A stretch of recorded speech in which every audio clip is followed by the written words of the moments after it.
Hi, and welcome to Law for Community Workers on the Go. This is a series of podcasts brought to you by Legal Aid New South Wales. In each episode, one of us from the Community and Legal Education branch will be chatting to experts on different legal topics.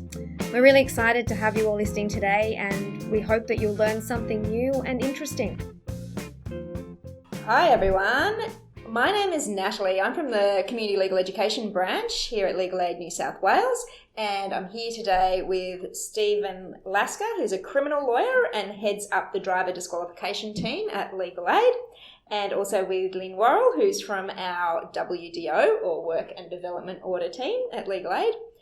How are you guys? Yeah, we're good, thank you. Well, thank you, Natalie. Thanks for having us. Excellent. So what we'll be talking about today is some new reforms, some new laws that started late last year.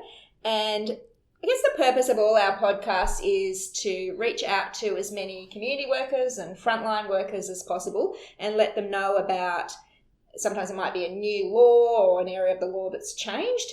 And to be those, I know we've talked about this term, Linny, to be problem spotters. So we really rely on community workers to be those problem spotters. That's exactly right, because the community workers out there, they're the ones that have the face-to-face contact with the clients, and it's absolutely fantastic and vital for us to be able to get those good referrals. Yeah, so I'll get Stephen in a minute to talk about what we're talking about today. So they introduced this new law and why it's so important for community workers to know about it.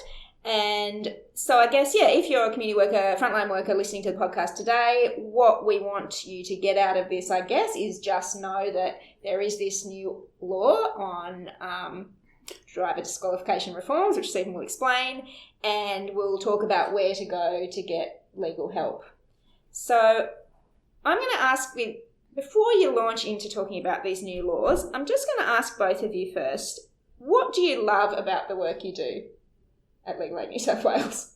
Well, for me, I do a lot of work in rural and remote areas. So I love going out to the country, and I love those communities. But I also love being able to give good practical advice to clients to sort out their issues that can really stop them getting ahead, like unpaid fines, debts, things like housing and Centrelink problems. And for me, it's also about that practical advice that Lenny just spoke of, but also as a criminal lawyer, people are coming to you in a time of crisis where they've been charged by the police with an offence, and for some people that's a very unfamiliar experience and they're stressed and they're very anxious about the process, and just being able to take them through the process and explain it to them and then see them, a lot of them visibly relax and become a little less anxious when they know that this is not a big scary exercise that they're going through on their own, that they've got some advice and some assistance to assist them through it. And I've got years of experience working in the local court and crime advice clinics, and the particular work that I'm doing now with these reforms I'm about to tell you about, I've seen many people affected by very, very long periods of disqualification, and people who have turned their lives around since the offending that led to it. And until these reforms, and they've come to see us about these disqualifications and not being able to work or get other employment and opportunities, the advice up until now has been pretty much there is nothing that we can do. But this reform has changed all that, and that's something I'm very excited to be part of. That's great. So we're talking today about a new law in New South Wales. It started on the 28th of October in 2017. So, Stephen, can you briefly explain what that new law is? And I guess you've started talking about the background to why. There's a number of aspects of the reform being October of last year, as you said, the 28th of October. The central aspect of the reform is a new scheme where people can now apply to the local court for the court to consider removing their outstanding disqualification periods. There are other reforms as well. There was some changing and some reduction of the penalties for unauthorised driving offences. So there was reduction in the available imprisonment sentences and the disqualification periods. as well as for people who continue to drive unlawfully and whilst disqualified. There is some sanctions that have been introduced, some increased powers of police to seize motor vehicles and confiscate number plates. But certainly the central aspect of the reform is this scheme to apply for disqualifications to be lifted. It comes about as from a number of things, and certainly a recognition that lengthy disqualification periods haven't been an effective incentive for people to comply with the disqualification periods and stay off the road. In fact, in some ways it works the opposite, and it encourages driving unlawfully. It can do, because if the disqualification periods are so far out into the future, there's no light at the end of the tunnel. And if the time that they can validly apply for a licence and drive is so far into the future, they lose sight of that. And then, especially in rural and remote areas where there's less opportunities for public transport, the temptation to drive sometimes becomes overwhelming, and then they get into this downward spiral. So it's giving people a second chance, a chance to have shown that they've mended their ways with their driving, to be able to make this application in the hope of the disqualifications being lifted and get back to lawful and regulated driving. Great. And do we know how many people in New South Wales are disqualified from driving, or how many might be eligible under this scheme? I don't have the actual number of the people overall that are disqualified, but what I do know is when this reform was introduced on the 28th of October, a check of all the records held by the RMS showed that approximately 5,800 people would be eligible to apply under this scheme from day one. So that's an enormous amount of people. Unfortunately, that's not a list that we can share, that we can have. We don't know who these 5,800 people are, and it's our job to try and find them. And we were talking before that people did get letters from the RMS, but that database wasn't necessarily complete. No, the letters were sent from the RMS database, and people who have been disqualified for lengthy periods, they may have moved, and if they're disqualified and no prospect of a licence back anytime soon, they're not likely to have updated their address with the RMS. So just because you didn't get a letter, if you're thinking, well, I didn't get a letter, it's not for me, that's not the case. People should make some inquiries about their eligibility. And this is what part of the point of this podcast and community education that we're doing from Legal Aid is to let those community workers and frontline workers know that this law exists. So those 5,000 and what was it? 5,800 people. 5,800 people. If one of them comes to you, you know that, there's a new law and you might be eligible to apply. Yeah, that's the greatest hope, is that people who are dealing with the clients or the people that are disqualified will know and hear this podcast or heard of these reforms through other means, and say to their person that they're dealing with, well, maybe you should have a look at this. I heard them talking about this the other day. And we would love community workers too to actually screen their clients on intakes. Just, ask the question, do you have outstanding fines? Are you a disqualified driver? That's a great point. Yeah, definitely. Yeah. And we're going to talk more about that sort of, we call it like a legal health check or law checkup. So there'll be more information from Legal Aid about that in the future. So keep an eye out for that. So if you are a community worker, frontline worker, and you're helping someone who says they've lost their licence, what's the process? So talk us through, Stephen, how do people go about accessing this? Well, certainly if you're a community worker or a frontline worker and you have someone that you're dealing with that's disqualified, the first thing is tell them about this scheme. Tell them that you've heard about this chance that they might be able to apply to have their disqualifications lifted. And there's some information out there, there's brochures and materials available to give some background to this scheme. But the first thing that a person will need to do is to apply for an up-to-date copy of their driving record, and there's a process in place for that. It's not the normal record that the person will go and get if they go to the RMS and pay for one. It's a free record, but you need to use a specific form. And also that is something that Legal Aid or a community legal centre may be able to help with as well. A lot of our more vulnerable clients struggle with paperwork. They would struggle coming up with the ID requirements for that application. So I would encourage people to get help at that early stage, Stephen. Certainly. Definitely. And that form, that's on the RMS website? Yes. Yeah, under the disqualification. So you can find that form. Because that's as well, I guess one of the main points of this is that's the first step. So we'll talk about how people can get legal advice, but they need to have that record. Yeah, it's a driving record that if they are eligible and they're going to make an application, they need to have obtained that anyway. And it comes with a covering letter from the RMS that they also need to retain, because if they make an application, they need to provide that as well. So it's a good first step. And then once they receive that record, then they can get some legal advice as to whether or not they're eligible to apply under this scheme. And that's what your team's been set up to do, specifically the legal advice. Yes, legal advice, and then assist people that are eligible with their applications and filing them and getting them before the court. And if they're eligible for legal aid, there's also representation available for their application when it's heard at court. And the first step is for people to go to their local legal aid office. Yes, if they live in an area where there is a legal aid office, then that should be their first step to get that legal advice once they have their driving record. If they don't live in an area that's serviced by a legal aid office, then certainly my team is available and set up to assist people in the rural and remote areas and areas that aren't traditionally serviced by an in-house legal aid office. So there are some options out there regardless of where you live in the state for assistance from legal aid. And the Aboriginal Legal Service and community legal centres are also working in this? Yes. There's a number of obviously legal advice and service providers that are out there. Great, and we'll give some email addresses at the end so people can jot those down.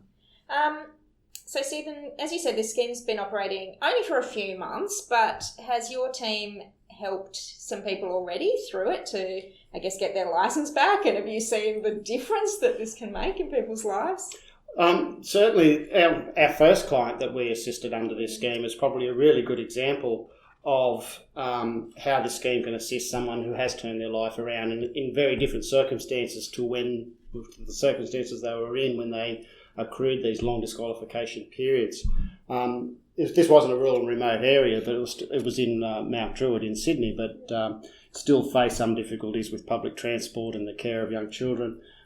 This was a person who was disqualified until 2034 and hadn't had any driving offences for the last 6 years. And the last offence, and since 2003, the only driving offences were drive whilst disqualified. And when I say only, I don't mean that's not a serious offence, but it's not an offence that has a specific public safety aspect to it. It's a matter of driving whilst not authorised rather than the manner of their driving. And that person had recently assumed the care of the 3 children under 3 years of age. His partner, for her own circumstances, wasn't able to provide the care to the children anymore, so he assumed that care. And where he was residing in Mount Druitt, he had to take the children to daycare twice a week, which involved a 40-minute trip there and back each time.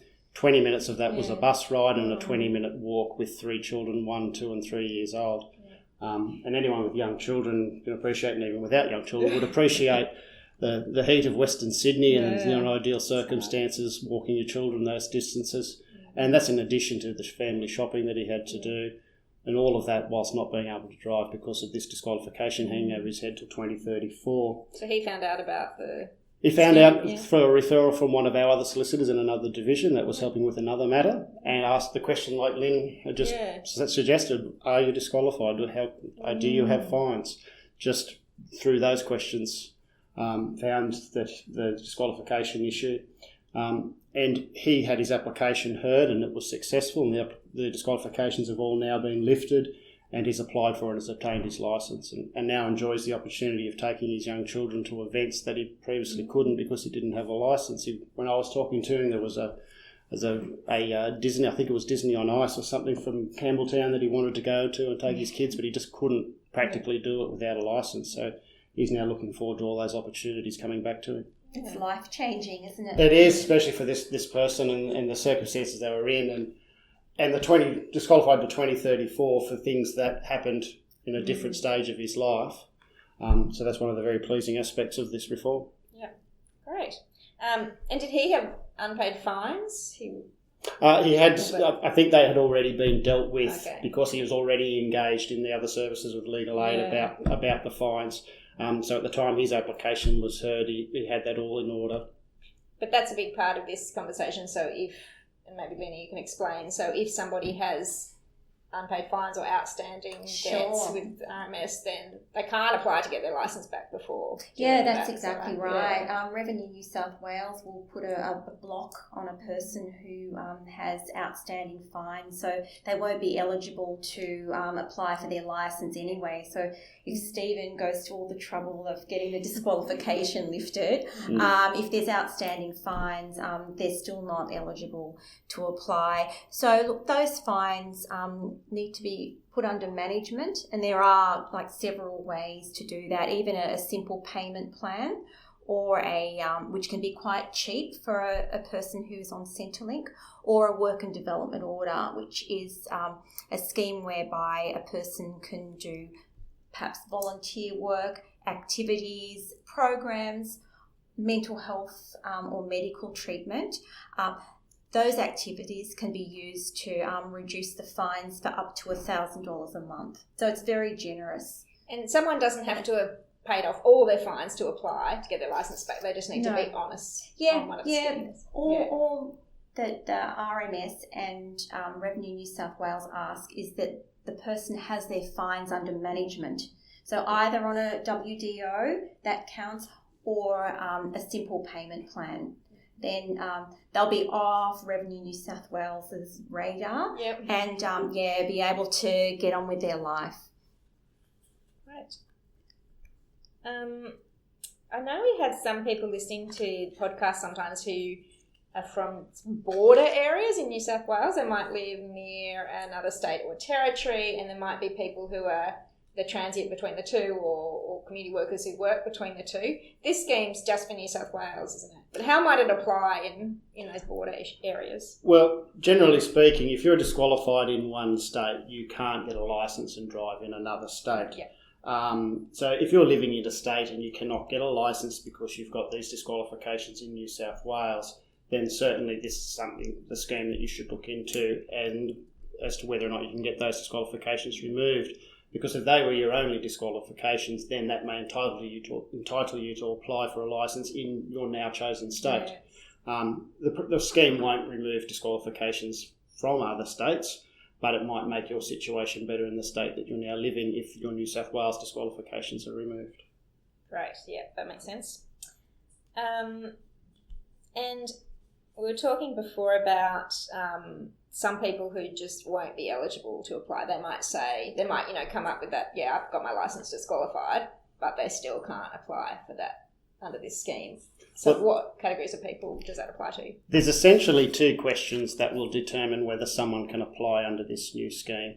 The first one is, have they committed any very serious traffic offences in the past? Have they ever been convicted of a set list of very serious traffic offences? Yeah. And they're offences like driving a motor vehicle and causing the death or grievous bodily harm to another person, or predatory driving, or some people might know of Sky's Law offence. That's the offence where there's a police pursuit and the person doesn't stop and drive dangerously. It's those types of offences. If you've ever had one of those, you won't be able to apply under the scheme. So not things like high-range drink driving? No. So they are the most serious category of driving offences that will rule people out of this scheme, and obviously people will be caught up with those offences, but hopefully that's not going to be the majority of people. Yeah. So the only other question then as to eligibility, if you haven't had any of those offences, is you need to serve or demonstrate a driving offence-free period. So you need to have a period leading up to the time you make your application to the court where you haven't had any driving offences of any sort. And that offence-free period will either be 2 years or 4 years, and that whether it's 2 or 4 depends on the nature of the offences for which you still have existing disqualification periods. So you mentioned drink driving a moment ago. If you have a drink driving disqualification, you're either serving or still yet to serve. That will put you in the 4-year category, or what we call any other major offences like driving under the influence or driving in a manner dangerous. They're in the 4-year category. But if all your remaining disqualification periods are for things like your drive whilst disqualified offence or some habitual offender declarations that are still to serve, then that's in the 2-year category. So those two questions are really the questions that determine eligibility to apply. Yeah. And if someone has a client who's in jail, can they still apply under this scheme? They can still apply. There's nothing in the legislation that would stop a person being in custody from applying. The idea of the 2 or the 4 year offence-free period is it really is some evidence of a change in driving behaviour or attitude on the part of the person. Some reason we would say the court might have some confidence that if they remove the disqualification periods, that they're going to apply for their licence to become a lawful and law-abiding driver. If a person has been able to serve that 2 or 4 year offence-free period because they've been in jail and didn't have an opportunity to drive anyway, it doesn't stop them applying, but they just can't point to the offence-free period as being this evidence of a change in behaviour. So the court will look at that issue, but it's not one that prevents them from driving. They just don't have that particular argument in their favour. Okay. Thank you. I think we've all got a pretty good idea about this new scheme. And I guess just to wrap up, can I ask each of you to say what would you, because I guess some people are confused between different parts of legal aid. So we have different divisions, so like criminal law division and civil law division. So maybe talk a bit about your division, so how you work together, and also if you're talking to a community worker, frontline worker, what's the one message you want to get across to them for today around this issue? Well, from a criminal law perspective, the work of my team now is somewhat unique amongst the criminal law division, because criminal lawyers are generally only involved once there is a problem, once the client has been charged by the police and has a court date to go to. So assisting a person with their own application, bringing their own matter before the court, is somewhat not the traditional role of a criminal lawyer. And that's one of the reasons I enjoy this type of work, plus for the benefits of this scheme, with the one case that I mentioned earlier, and people struggling under these long disqualification periods are another reason why I really enjoy this type of work. It's not being simply reactive to a person's got a problem, they've got a charge, they have to go to court, and now let's assist them. It's more proactive in putting this application before the court. And there should always be this interplay between a criminal solicitor and the civil solicitor, and the looking out and triaging for issues such as outstanding fines, but even more so in the work that we're now doing, because fines and people being disqualified go hand in hand. So and if we're thinking about the client, the individual, they're going to have multiple issues, not these separated out issues. I think it's all about working holistically to get the best outcome for the client. And I do a lot of outreach and I see a lot of people, so I'm always asking those questions and being able to make good referrals. It's really important. I think Legal Aid's doing that really well now, between family, civil law and criminal law. So before I give the contact details for people, what's one message you'd give to community workers today? The one message I would give is that we know there's 5,800 people out there that can apply under this scheme, but we don't know who they are. It's very likely that you will be talking to these people. So we would really like you to, as Lynn suggested earlier, ask those questions. Do you have fines? Are you disqualified? And tell them about this scheme. Yeah, that's right, Stephen. Be our problem spotters for us. Make those early referrals to us as well, and hopefully we can assist the clients to get an outcome earlier rather than later. So to contact the driver disqualification team, I'll give you the law access number. That's like the first point of call for legal issues in New South Wales. They'll be able to tell you where your local legal aid office is. So that's 1300 888 529.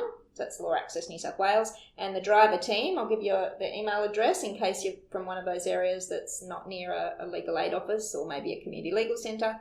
The email address is all one word, driverateam@legalaid.nsw.gov.au.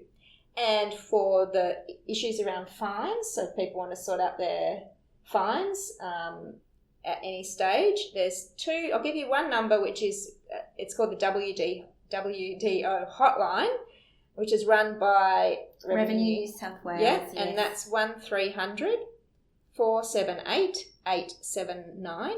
So that's for vulnerable people, and there's experts on that line to assist with different ways to deal with fines. Absolutely. Yep. And the WDO email address at Legal Aid here is WDO at legalaid.nsw.gov.au, and that's for any inquiries about fines or WGOs, or if your organisation wants to become a sponsor, WGO sponsor, you can email that address as well. Yeah, and we have solicitors right throughout New South Wales, so like whole states covered. Great. All right, well, thank you so much to Stephen and Min today, and hopefully you can join us for our next webinar for community workers on the go. Thanks very much, guys. Thank you. Thank you. Appreciate it. Thank you. Thanks for tuning in today. If you're enjoying Law for Community Workers on the Go, make sure to spread the word. And if you have any feedback or even topic suggestions, please get in touch with us via email. Our address is cle@legalaid.newsouthwales.gov.au. We'd love to hear from you. So until next time, thanks again from the CLE branch here at Legal Aid New South Wales.